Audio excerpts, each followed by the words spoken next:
email marketing summary. For every chapter, I have something like this. I have covered so much stuff that is like Yeah. doing a course on email marketing itself. Yeah.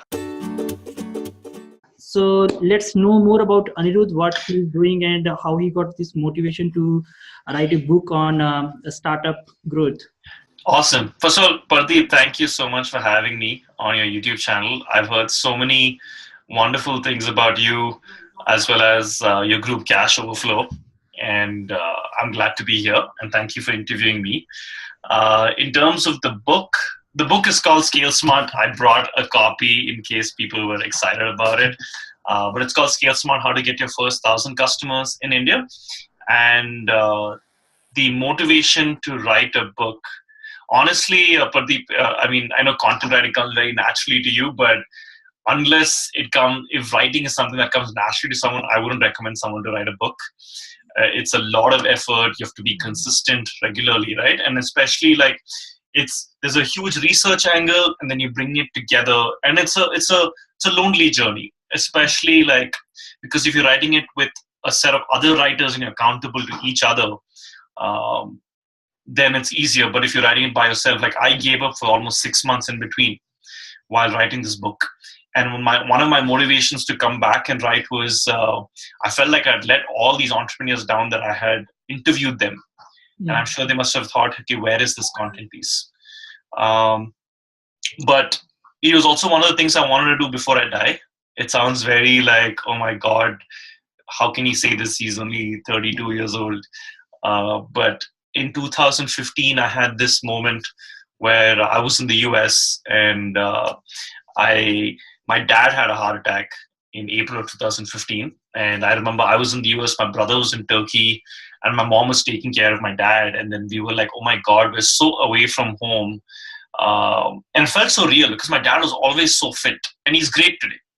But just feeling so helpless, I was like, this is not fair, man.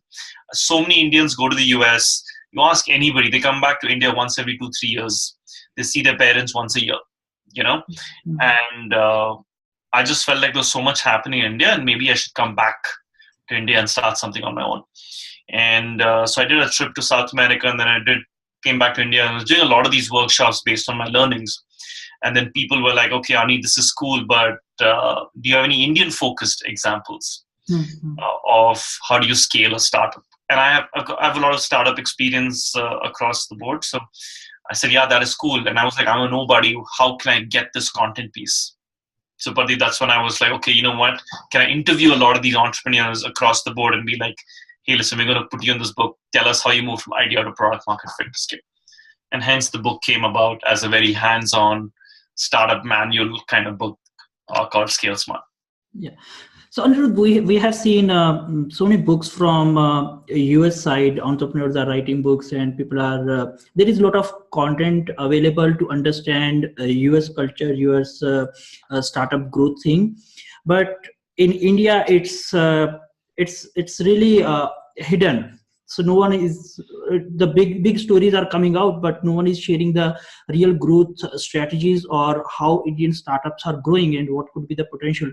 So what is the big difference in US, the way they are growing their startups, and in India, which channels are working and what are the growth hacks which may not be available or applicable to US market? I think that's a great question, Pradeep. So I think first of all, it's more cultural. I think US is a lot more collaborative. It's amazing if they have like a Y Combinator experience or a TechCrunch experience, they want to share it to the world. Everyone in the US feels like they have a voice. They can be heard. They will not be judged. There is lack of fear of pushing out content from your own channel, whether it's YouTube, whether it's Facebook. And the fact that it's collaborative, like I can actually write a cold email to someone and be like, hey, listen, I saw that you do this kind of work. Can we get coffee? Would you be open to getting on a call for 30 minutes? And I think this person like, sure, let's do it. And I think there's a layer of capitalism associated with it because it's like the trust layer is high. So as a result, you're able to exchange that information. But there's also a flip side of, hey, you got to enter my house, right? Like we can be really good friends, but I don't think I'm okay with you coming into my house. And as a result, how that translates into marketing is people will trust cold emails. People are willing to be in silos, let's say outside of a Facebook or a WhatsApp. But when I say silos, like, hey, you join my email list and then you become a silo of that platform. But they're not very open to sharing their phone numbers. And this is something that we were talking about, right? Which is in India, like it's so easy to create a WhatsApp group and be like, hey, like I'm sure like you guys and other groups are like, hey, Cashflow has a WhatsApp group, drop me your number, and boom, like on Facebook, everyone's dropping the numbers, right? Yeah. So the nuances I think of the marketing that changes is India becomes more Facebook heavy, WhatsApp heavy in terms of the channels that are being used. But if you had to break it down, I would say India is more trust deficit. So we'll always be an online offline model. I feel like you'll have to meet people offline. If it's a Bharat Matrimony, you need to create offline stores. Chumbak, you have to create an offline store. But a lot of the content that gets created helps reduce or increase the trust in India. And our purchasing power isn't as much as the US, right? So you will not see you'll see maybe 5,000 rupee or 10,000 rupee products being bought easily on a Myntra or on a Flipkart. But anything above that, people are like, no, I need to meet this in person. Yeah. Right. So I think the nuances are more in the mindset, and the channel is more the platform, and the way people use the platform, I think, changes from, I guess, the US versus India.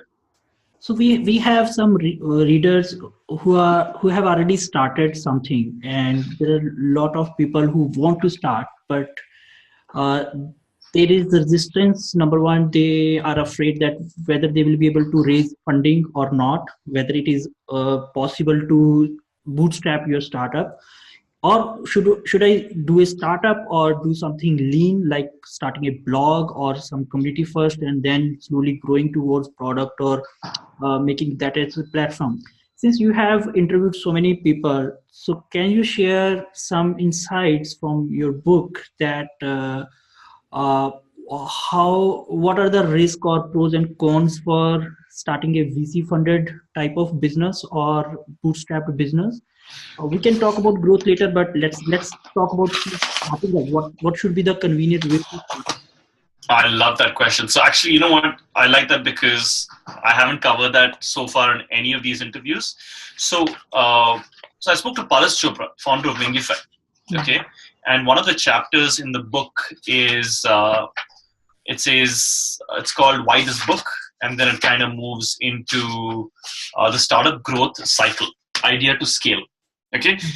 And I'm literally going to read out what Paras has said. So I think the first step is, sure, you have 3 stages: idea, product, market fit for scale. But Paras has this very interesting take on how do you find your startup idea. I think people are like, oh, maybe I want to start something in AI or fintech, but maybe if you don't have the know-how, it may not be a good mix, right? So what he says is, first is find a startup idea that's already making money for somebody in a growing industry. So if a lot of bloggers, they're already making money, it's a possibility that you could take a slice of the pie. Second is to write down all your interests, okay? And this is where passion comes into play. And write down all your interests and see if there's an overlap between the industry and the interest. Third is align it with your skill sets. Okay? What is your core skill? Are you really good at marketing? Are you good at connecting people? And then once you find this idea, try to carve out a niche within the industry. Okay, and he says, make your product easier to use than your competitors and other products. People pay for products that simplify their work and save time, or disrupt the market by making your product accessible at a lesser price. If you can create a product that's competitively priced, that's another reason for customers to switch to your products. So I think the first step is, like, I guess, finding your startup idea. But by talking to a lot of these people, Pardeep, you realize that a lot of them have, let's take Paras itself. He was doing a daytime job, and while doing a daytime job, he launched Wingify by coding in the evening. And once Wingify started making 50,000 rupees a month, he quit his full-time job. Baiju, for example, has always been really good at CAT. Okay, he was in a lot of ways. he was actually in the merchant navy, surprisingly. So he'd come down and go 3 months on, 3 months off. So when he was off, he would teach a lot of these kids how to crack cat. So he once took it for kicks and he got 99.5 percentile. And so he said, so people were suddenly very curious on how he did it. So he started doing these workshops. And in the 3 months that he was off, he did workshops. People loved it. People created communities around it. And then from there, it kind of expanded into, hey, let's do a workshop in Chennai. Let's do a workshop in Bangalore. And a lot of these kids who were in Infosys were finally taking these workshops. So the workshops became from 50 people to 500 people to 1,000 people to offline retail to finally online today. Right? So I think to your question, like, I think the first step is, I would say, don't quit your job just to say, I want to start something on your own. Start getting to know what people are doing, learn through books, learn through talking, like joining groups like yours, right? And start increasing your know. Second is, when I say don't quit while you're doing your startup, like if you quit your startup and you're trying to figure something out, you can put too much pressure on that creative process. Saying, oh my God, I have to start making money, because survival, like I don't know, I mean, it depends on people, but if I feel like if I'm not making money for 2-3 months, I get really stressed. So kind of creating that, but you want everyone to start lean, start small, create a community around it. And there are multiple ways in which you could do it. You could start small by saying, okay, I'm going to create a set of products, I'm going to charge products and then create content over that. Or I'm going to create content, build a community, and then upsell on some product. So this is more lean way of starting up, which can be bootstrapped up to a point, and maybe later on deciding whether they want to raise funding or not. But to get to the validation point, it's important. This is what I understood. Correct me if I'm wrong. Yeah, absolutely. So actually, Pardeep, like if you look at the VC space today from 2014 to 2019, VCs and angels will only fund ideas if you have some customers. Yeah. Simple. Like gone are the days where you could raise money with a PowerPoint presentation. So you have to have, and a good way to test it is you can set up a landing page, see how many people are willing to pay for that product, or you do everything. Let's say you're a tech heavy product and you can deliver the product without technical debt or without technical help. That's when you have concierged that service. So you manually deliver that service without any issue. So I would tell people actually, maybe VC money is also not something that you want to go after. Yeah. Okay. But anyway, on that point, Pardeep, so how did you start CashOverflow? Clearly, you have done this on your own, bootstrapped. So what's been your, I guess, inspiration? So it was totally accidental start. I left my job in 2014 for my startup. We tried to raise funds, we tried to get more customers, but that startup couldn't take off. So I shut down that startup and I didn't want to join another job. And I was learning digital marketing and content marketing. So I started a blog just to learn. So whatever I was learning, I was applying that on my blog. For my survival, for my regular income, I was doing freelancing and I was handling some clients on the side basis. So for them, if I have to deliver a good quality content or marketing efforts, so I need something as a canvas, test canvas, where I can first draw something, try things. So that was my test field, my CashOverflow blog. After 1.5 years, that blog started making money through affiliate marketing, and that got me really excited that, man, this thing really can work. Otherwise, affiliate marketing, just word was so scammy. That was so scammy for me that I have to sell something for profits, but it was selling things in a context. Yes. So that's how I started CashOverflow. Then I started growing it more lean way, publishing less content and doing more marketing so that I can learn marketing. And that's what I'm doing right now as well. I'm still learning those marketing aspects where I don't have to push products, where I don't have to be salesy, yet make money. And it's still surviving without having any core product, or you can say tech product or physical product. So I'm loving it. Awesome. And what was your inspiration to start this? And I think what you mentioned really cool was it became a test playing field. And I think a lot of people need to learn by doing, which is what you started doing. So, but I guess what was your inspiration to start this? Yeah, as you said that we have to find some skill where we are deeply interested, and personal finance was one of that skill. Which, anyways, I was reading a lot of stuff related to personal finance, and I was applying whatever I was sharing, money saving hacks or credit cards and cheap travel.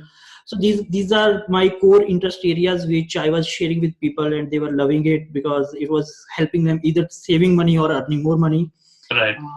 So I think this is pretty good way to start, where the starting thing is effortless because Yeah. it's tightly inclined, or uh, it's your interest area anyway you are doing it, and Right. later on figuring out some business model around that when we have that growth, we have passed certain growth phase. So we can talk about this growth phase now. So if someone can start something, either some e-commerce store, if they are interested in some selling some product, or they have offline experience of selling that product, say jewelry, books, some merchandise, anything, or they start some blog in some niche, or they do some other stuff, whatever is as per their interest area that we have discussed. What is the process to get first 100 customers, paying customers, or 1,000 leads who are interested, who can engage with you, your product? Okay. Wonderful. So I think the first thing to remember is I would break it down into 0 to 10, Hmm. 10 to 50, and then let's say 50 to 1,000, and then 1,000 to, let's say, anything beyond that. Right? Yeah. I think your 0 to 10 will come through friends and family. Hmm. Whether it's your blog, you'll share it on your Facebook, you will share it with your friends on Instagram. Okay, so some traction there. Then your 10 to 50 will become friends of friends. So they told somebody, but you have to make sure you're constantly engaging with that audience. So you're either collecting their email addresses, you're funneling them into a group. Because remember, if they don't buy today, they buy 6 months from now. Okay, but the 50 to, let's say, 1,000 is when you can start playing a lot of the online marketing channels game. Hmm. And there are definitely some channels which are more suited for B2C versus B2B businesses. And I think the first thing to identify is who is your target customer, your customer persona. And literally, you could interview them and be like, hey, what channels, where do you hang out? Like, what apps do you have on your phone? Oh, I Hmm. see you have Google, Facebook, Instagram, right? That's one way of doing it. And then finding out which Facebook groups are they part of, which meetup groups are they part of, which subreddits are they interacting with, like to that detail. And then the other way to do this is you look at, let's say, 3 or 4 of your competitors. Okay, and I have actually had the framework in my book. But you look at 3 or 4 of your competitors and figure out how did they get their traffic.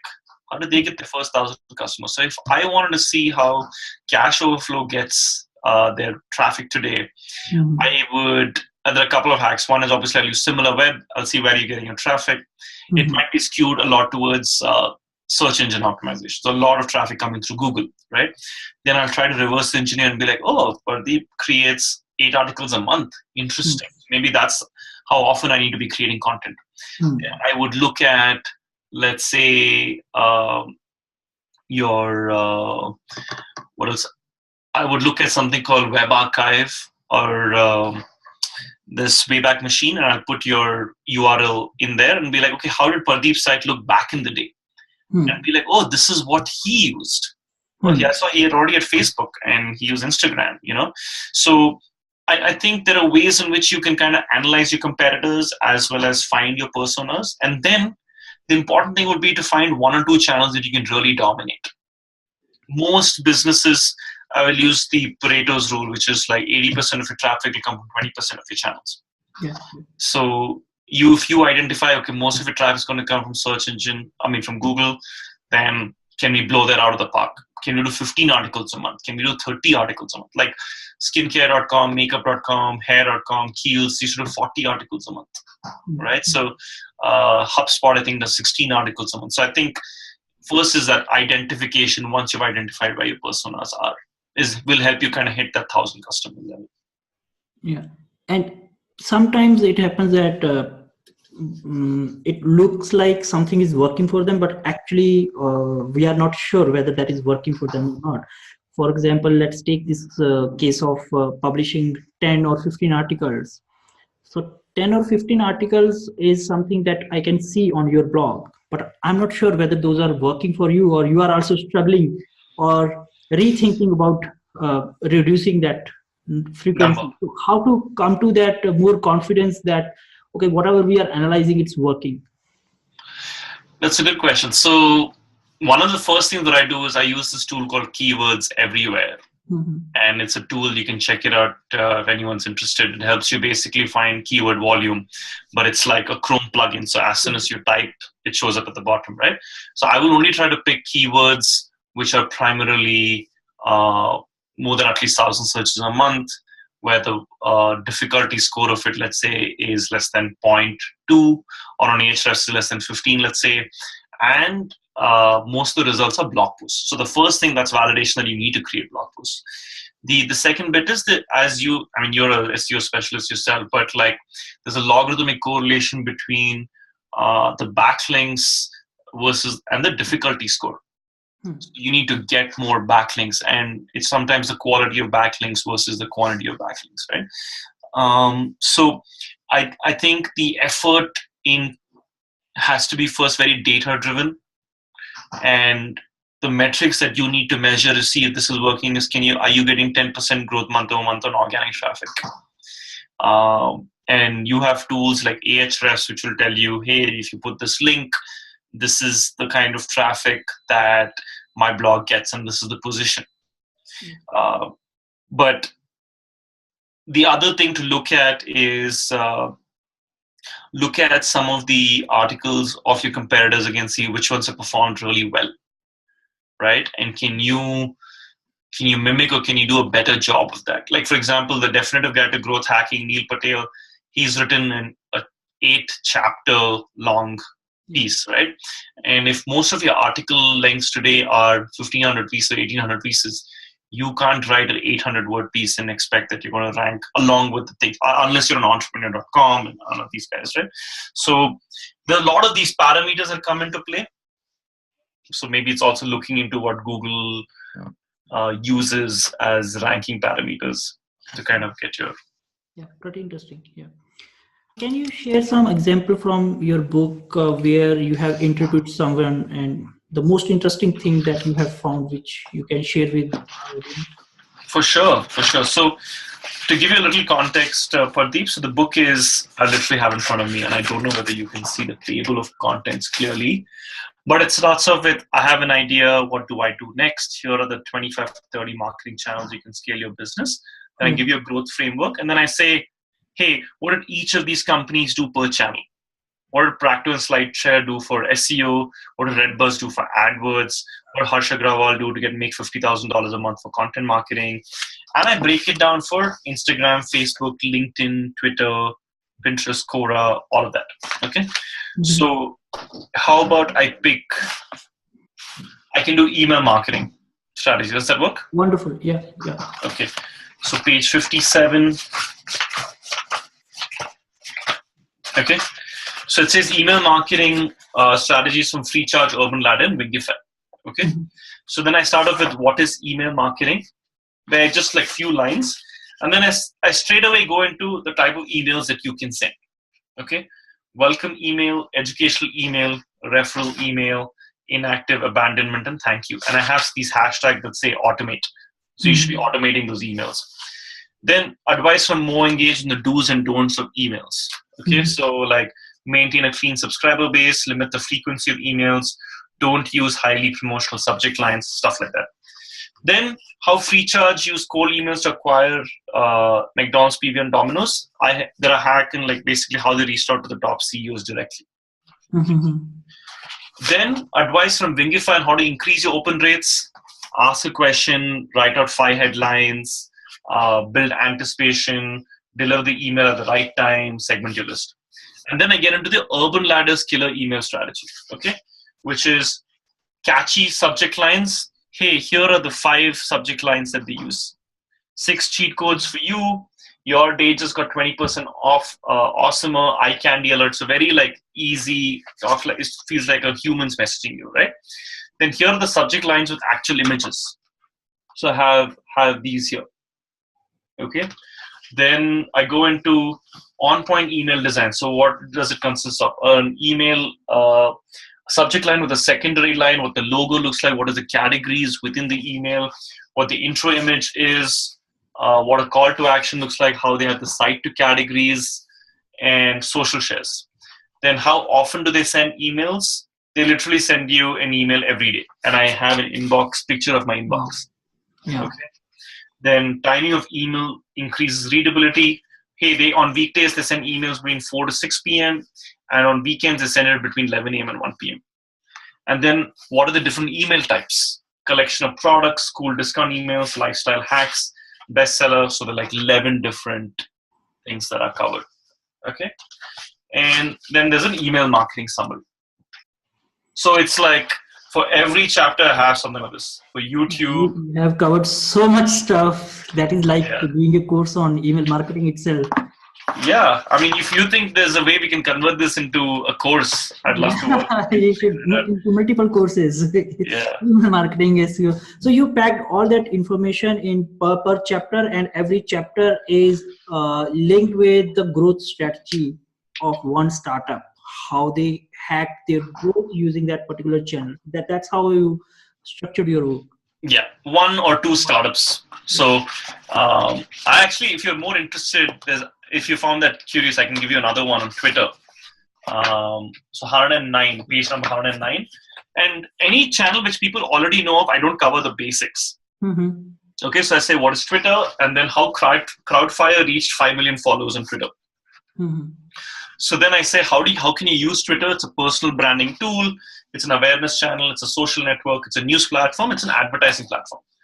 Then I talk about, hey, how does they get 200,000 visits per month on Twitter? Okay. So I say first is strategy number 1 is conversation through polls. So what's the objective? What's their process? And how frequently they poll, example of polls. What's the process of them pushing it out? So it's very like, my attention span is low. So I've kind of broken it down as like bullet points of images and all of those things. Nice.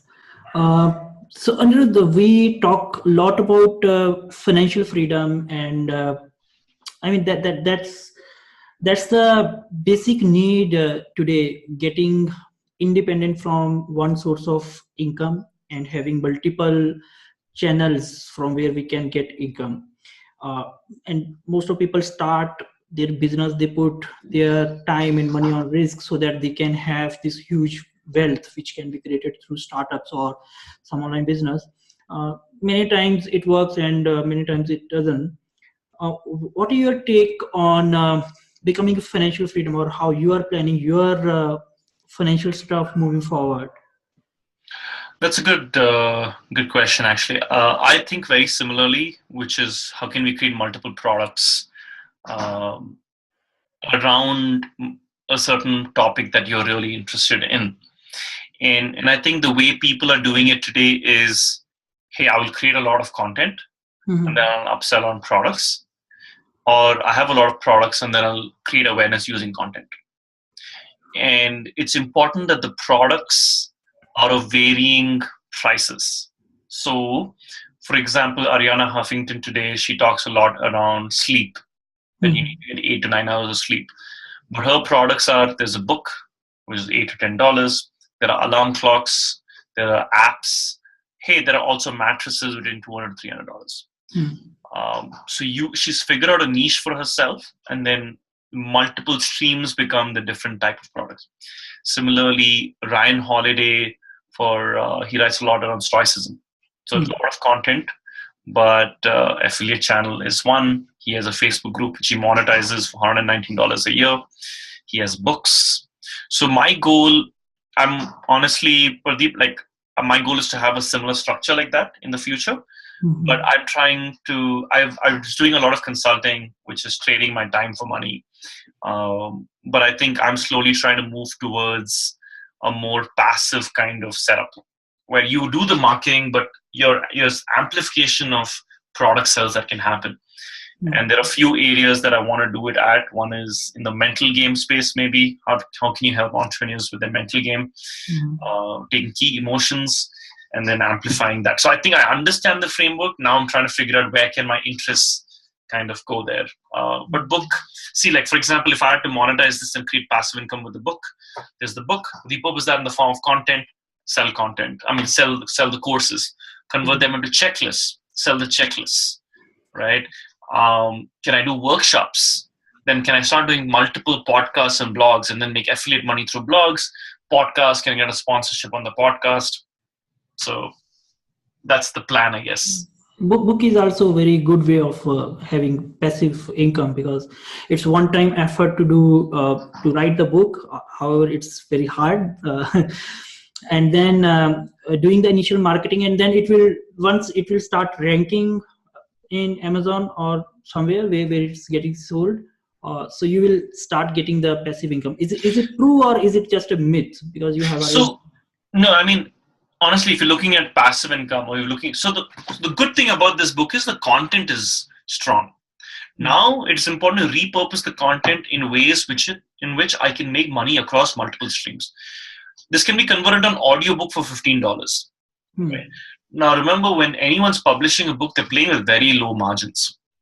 Okay, I don't make more than $2 to $3 a book being sold. Okay, so I have to sell. Excuse me, if I have to sell 25,000 copies, that's when like I can start making this as passive income, right? Because 25,000 copies over 3 years, right? So $25,000 a year, which becomes one stream of passive income. Most books do not make money. Now it's important to know the book industry is shrinking, the video industry is growing, the audio industry is growing. So it makes sense for me to convert this into a $500 course. I will make more money by selling one course than selling, 250 books. Yeah, yes. Right? So I think if anyone's in the passive income game, the book helps with brand elevation. So if I'm charging $100 an hour, hey, I've written a book, I can charge $250 an hour. Yeah. So I think those bits is something that people should start thinking about. You should not write a book unless it's a part of multiple products that you want to sell. Thanks, Anirudh, for sharing this insight. Otherwise, people are in this mindset that, okay, book can also be one of the income source on which they can depend on. But I think it's not the right time to invest whole of their energies in book with this expectation. Rather than having a multiple product game is a better idea. Book can be one of that, and whatever energies and time we will put in the book, that can be repurposed further, whether in the courses or consulting, in many places. Absolutely. Yeah. So thanks, Anirudh, for joining. Just before leaving, I would like to know what growth hacks you are using for your book. That's a good question. So one of the things that I'm trying to do is, so by the way, I haven't spent a single penny on my marketing budget. Wow. But the way I try to growth hack this was, I've covered these 25 entrepreneurs, right? So it's in their interest also to push it out on their social channels. So I think I would have liked it if everything went on one day, but the marketing head in Bharat Matrimony tweeted it out, founder of Quick Heal tweeted it out, Paras is doing his bit. So there is already some influence angle there, right? Second is my Facebook. I'm trying to use a lot of Facebook groups. And the way I try to do this is I reach out to the admins directly and see if I could post something out on the group, right? I can join the group, I can post it out. But people are like, why is this guy promoting it? And I'm always trying to create a layer of influence. So if Pardeep pushed it out, people will be like, okay, Pardeep runs this group. Maybe it's legitimate and I need to listen to what he's saying, right? And for example, I will reach out to you and I'll try to reach out to other influencers on Facebook and be like, hey, by the way, I've written this book. I think it could provide immense value. Can I give you a free copy of the book? I'm willing to give a 10% discount to the entire setup or the Facebook group. I'm also willing to do an AMA, which is based on the interest of your group, right? And I think, like, for example, I'm hoping the value that we have created in this content piece is valuable to the audience. And I think it's important to remember, you have to do things that are mutually beneficial. If I reached out to someone and said, hey, listen, I want a book review, what's in it for them to take out time and give me a book review? But if I said, hey, I'll give you a free copy, I will, can we barter services? Can I give you 1 hour consulting free on how you can grow your blog? And in return, you give me a book review. Yeah, yeah. Right. So I think those are the bits that I'm trying to play. And I emailed Shraddha Sharma 23 times before getting an interview with her. And then she did a heavy endorsement of the book. Yeah, yeah. So all these organic channels works if we put the efforts consistently, and we don't have to rely on paid channels only, which is again one of the myths that people think that they just have to pour in money on the Facebook ads or Google, and then the product sale will start happening.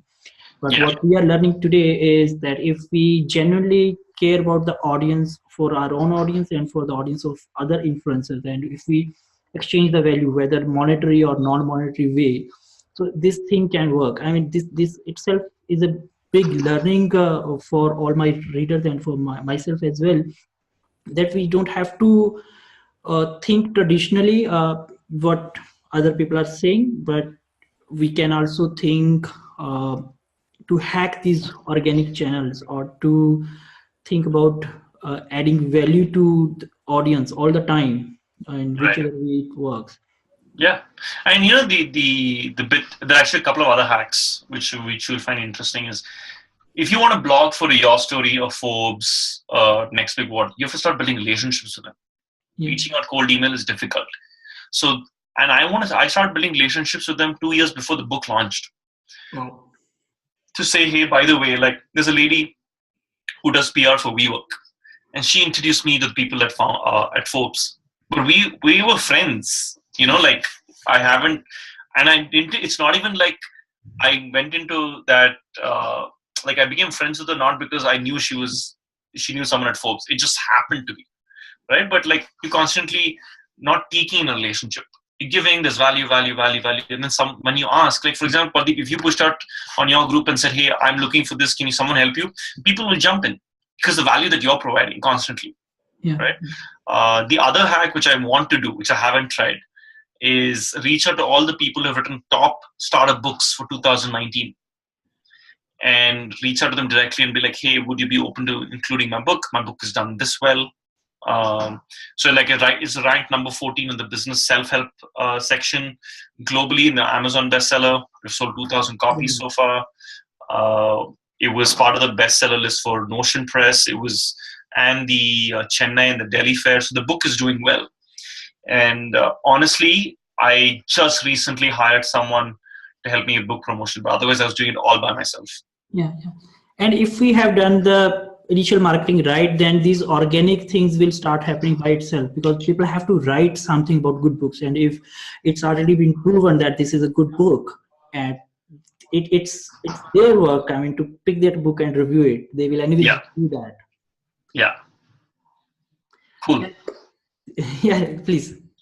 No, I was just going to say, cool. Yeah, thank you so much for having me here, and keep up the great work. We should keep in touch. And I'd love to hear your take on the book as well. Once you're done. Thanks, Anirudh.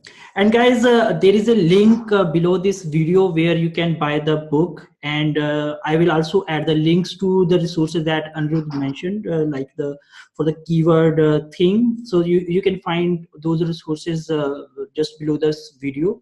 And let me share, let me know what else you want to know from Anirudh. I can connect with him and get that insights, and maybe I can publish another article, or have him again for AMA or something similar to answer your questions. Awesome.